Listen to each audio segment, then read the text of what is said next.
और वैशाली जिला के प्रभारी हैं। साथ में सुदर्शन जी हैं जो कि मुजफ्फरपुर जिला के पार्टी के महासचिव हैं। और भैया ये मुजफ्फरपुर के हैं, नाम इनका आप इसलिए नहीं बता रहे हैं, इनको तो सब लोग जानते ही होंगे। संजय केजरीवाल साहब हैं, मुजफ्फरपुर का अपने सर पे सब उठाए हुए हैं, शहर से हम हर जगह यही दिखते हैं। और यहाँ बगल में बैठे हुए हैं पीके चौधरी साहब हैं, रिटायर्ड IPS ऑफिसर हैं।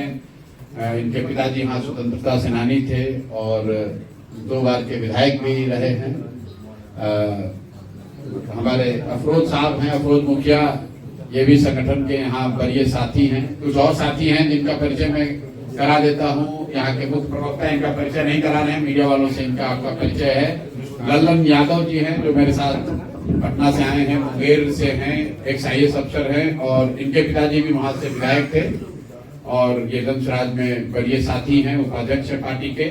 मैं आपका इन लोगों का परिचय इसलिए करा रहा हूँ कि कई बार मीडिया ये सवाल करती है कि भैया प्रशांत किशोर के अलावा और कौन है। प्रशांत किशोर तो दिख रहे हैं, इस दल में दूसरा कोई नहीं दिख रहा है। तो हमारे अगल बगल कुछ साथी जो बैठे हुए और बहुत साथी हैं जिनका नाम लिया जा सकता है, लेकिन मैं कुछ उन साथियों का नाम और परिचय आपसे साझा कर रहा हूं जो मुजफ्फरपुर के जन स्वराज की व्यवस्था से जुड़े हुए हैं, जिनका ताल्लुक यहाँ से है। तो आप जो सवाल अभी पूछेंगे तो मेरे से तो पूछ ही सकते हैं। इसके साथ साथ जो भी साथी हमारे साथ डायस पर हैं, मैं आपसे अनुरोध करूंगा कि सवाल उनसे भी पूछिए, सारा सवाल हम ही से मत पूछिएगा। तो अब आपके लिए ये सत्र ओपन कर रहे हैं, जो सवाल आपको पूछना है पूछिए। बहुत बहुत धन्यवाद। रखी है कितनी बार, 2 साल से बात अपनी रखी रहे। आपका जो सवाल है उसका जवाब देंगे। पहला तो ये कि आपका सफर है किस सोच के साथ शुरू किया, इस पर जवाब देते हैं। नहीं, ये जो सफर है ये दल बनने के बाद, जैसे मुजफ्फरपुर में करीब 1.5 बरस के बाद आ रहा हूँ। दल बनने के बाद हम लोग यहाँ पर व्यवस्थित तरीके से वापस आकर उन साथियों से मुलाकात नहीं कर सके हैं, मिल नहीं सके हैं। और ज्यादातर समय यहीं से साथी जाते हैं, पटना में बैठकों में कार्यक्रमों में हिस्सा लेते हैं। तो पिछले कुछ दिनों में दल के वरीय साथियों के बीच में चर्चा रही है कि जब मैं बिहार सत्याग्रह आश्रम में पूरा समय दे रहा हूं तो कुछ दिन वहां से निकालकर जिलों में, अनुमंडल में जब दलगत स्वरूप जो बन गया है उसके साथ जाकर जुड़ूं, पब्लिक से वार्तालाप करूं, लोगों से, कार्यकर्ताओं से मिलूं। उसी के तहत मैं यहाँ आया हुआ हूँ। प्रयास है कि हर जिले में 2 या 3 बार जाएं, कम से कम 1 बार हर अनुमंडल में जरूर जाएं अगले 1-1.5 महीनों में। तो मैंने पश्चिम चंपारण से शुरू किया, लौरिया में, पूर्वी चंपारण में हम लोग कल्याणपुर में थे, उसके बाद छपरा मरौरा में मैं कल था और आज मुजफ्फरपुर में है, कल दरभंगा में रहेंगे। ये चुनावी दौर जो चल रही है इसमें आप ये बतावे कि आप अकेले लड़ेंगे या कोई गठबंधन होगा, चूंकि हालात जो है वो गठबंधन का दौर है।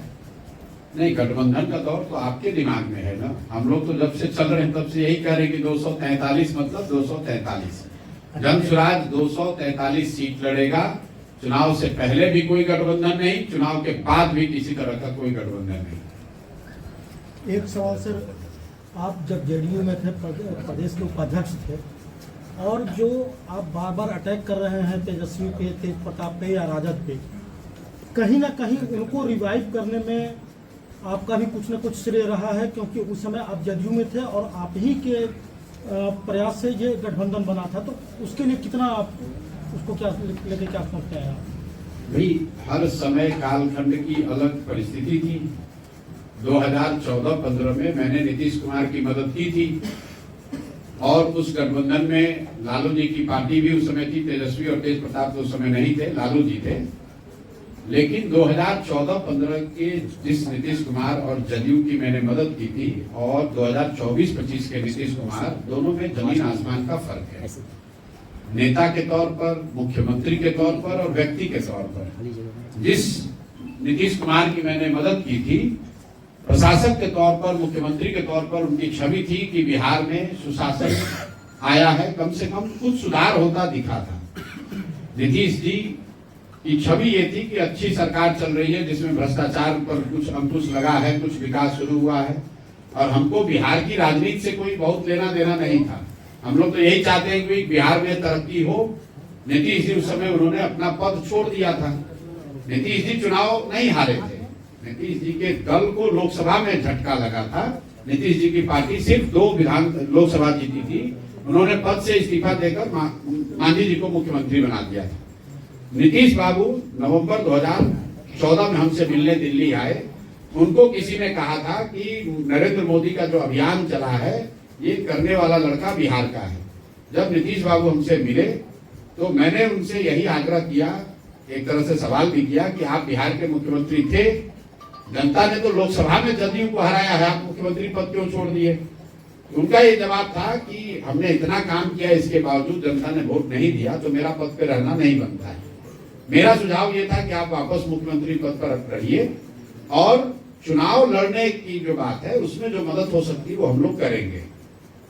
मेरे सुझाव पर नीतीश जी अपने ही बनाए हुए मुख्यमंत्री मांझी जी को उन्होंने हटाया भी, वापस मुख्यमंत्री भी बने। उनका प्रेस कॉन्फ्रेंस जाकर देख लीजिएगा। बिहार की जनता से उन्होंने माफी भी मांगी, क्योंकि लोकतंत्र में आपको ये अधिकार नहीं है कि आपको मुख्यमंत्री जनता ने बनाया आप हटा के किसी दूसरे को बना दीजिए। लोकतंत्र में आपका अधिकार नहीं है। तो इस बात के लिए नीतीश कुमार ने माफी भी मांगी, वापस मुख्यमंत्री बने। जब वो मुख्यमंत्री बन गए तो मैंने उनकी मदद की और उस मदद की वजह से या कुछ उसमें मेरा भी योगदान रहा होगा, वो लोग जीत कर भी आए, उसमें कोई दिक्कत नहीं है।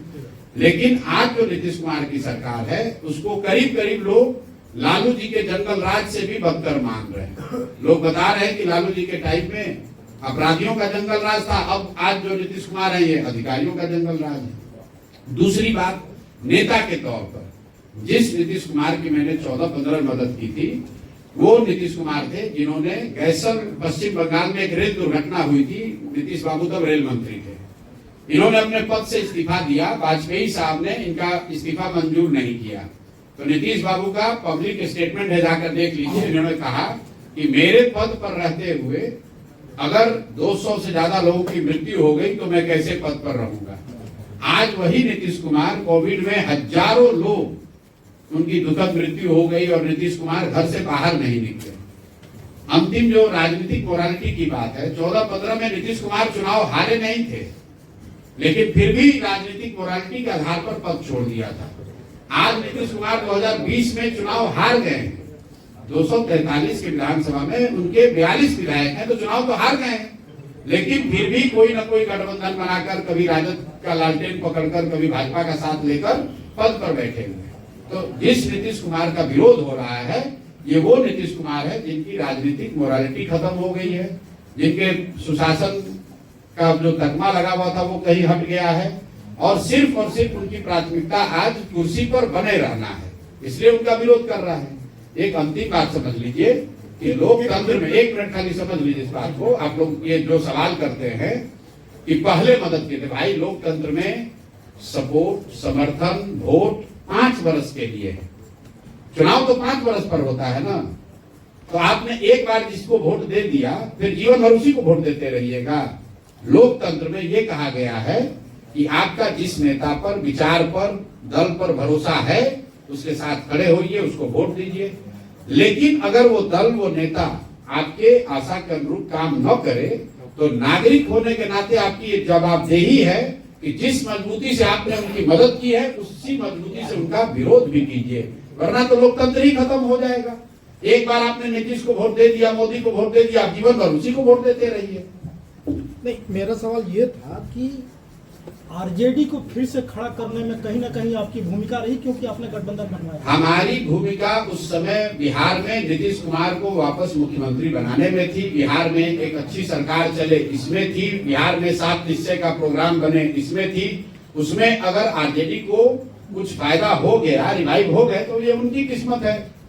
और अगर मान लीजिए एक बार को कि हमारी मदद से वो बढ़ भी गए तो आप उस चीज को सुधारने के लिए प्रयास भी मैं ही कर रहा हूं। आप तो उसके लिए उस समय भी कुछ नहीं कर रहे थे, अभी भी कुछ नहीं कर रहे थे।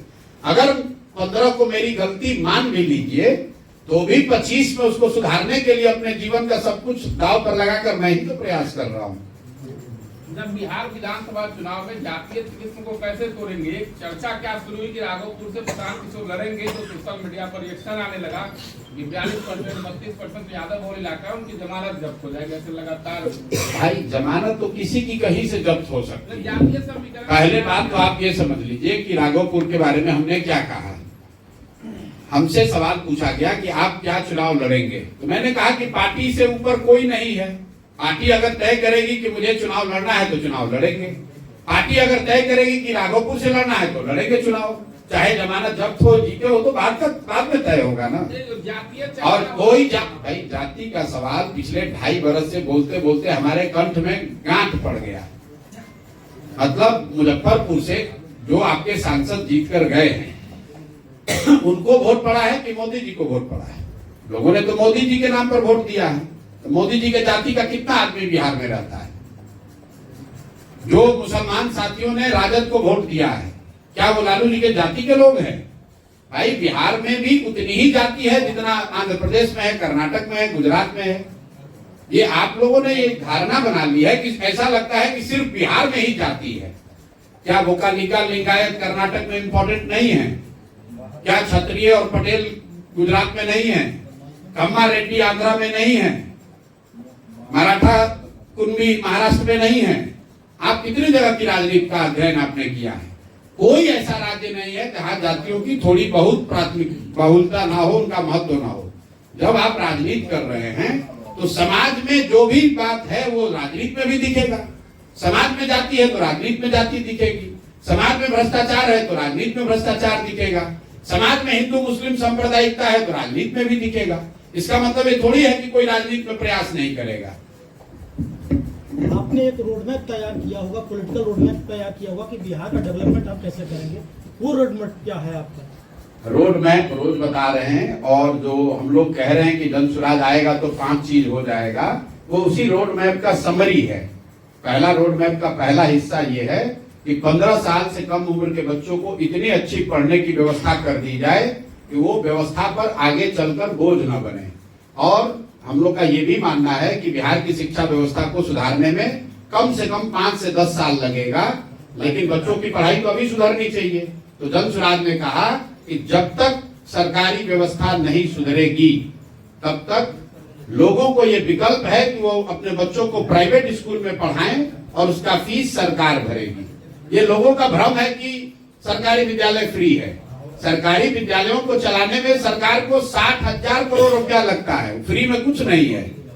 अगर सरकारी विद्यालयों पर 60,000 करोड़ रुपया खर्च हो रहा है और उससे 60 विद्यार्थी भी पढ़कर नहीं निकल रहे हैं तो उसको सुधारने की जरूरत है। और साथ साथ लोगों को विकल्प देने की जरूरत है कि आप प्राइवेट और सरकारी में जो अच्छा लगे वहां पढ़िए, पैसा सरकार आपको देगी। ये आरटी के प्रावधान में लिखा हुआ है।